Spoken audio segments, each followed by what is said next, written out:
So that's the next phase here is what do we do?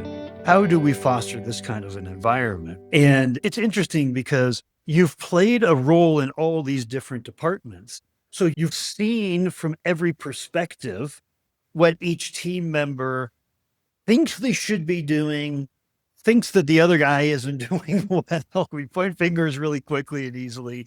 Like having played all the roles on the team, how do we orchestrate? Like you start out with, it's got to be start out at the top.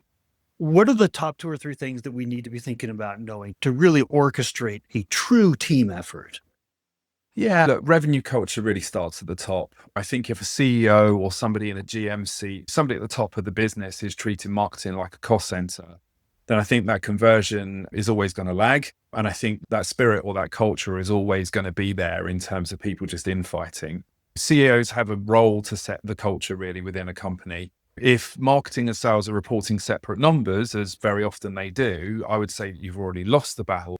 I think the best CEOs demand one revenue story, which in my mind is one number, and then they show that up in pipeline reviews. And I think that then informs everyone that actually conversion isn't a sales problem, isn't a marketing problem. It's just a business problem to solve if there's something in there in that funnel that's not pulling through really.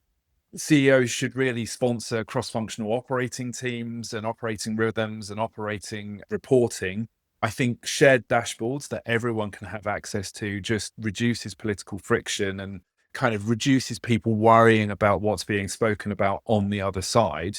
And I think like these exec reviews that very often happen on a weekly or monthly or quarterly basis should include pretty deep deal reviews. If a opportunity did not progress, then why? What is it? Is it a product gap? Is it a competitive differentiation problem? Is it that somebody didn't follow up appropriately? Do you have a pricing problem?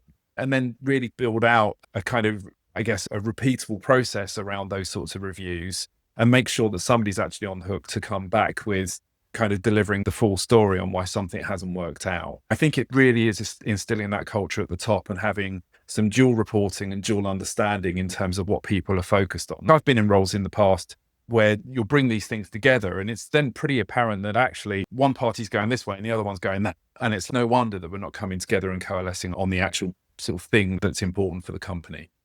So those kinds of review sessions are not new news, but a lot of time it's a marketing VP or manager sitting with their counterpart in sales and you're just going through the list, but it's not at a senior level like you're talking about. So the diagnosis that comes out of that, right? And then therefore, or what are the underlying symptoms? And so therefore what the diagnosis is, doesn't have a leadership perspective on it. And so you started out, you went from, it has to have leadership culture focus at the beginning and you went right into these reviews.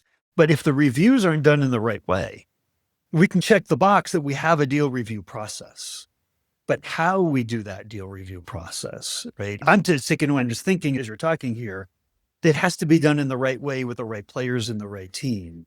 It does. And you can have reviews on different levels, right? I'm not suggesting for a minute that this all sits at the top of the tree, right? There's always going to be connection points between teams at various different levels, more tactical plays as you go further down the organization versus some of the strategy that's naturally sits a little bit further up.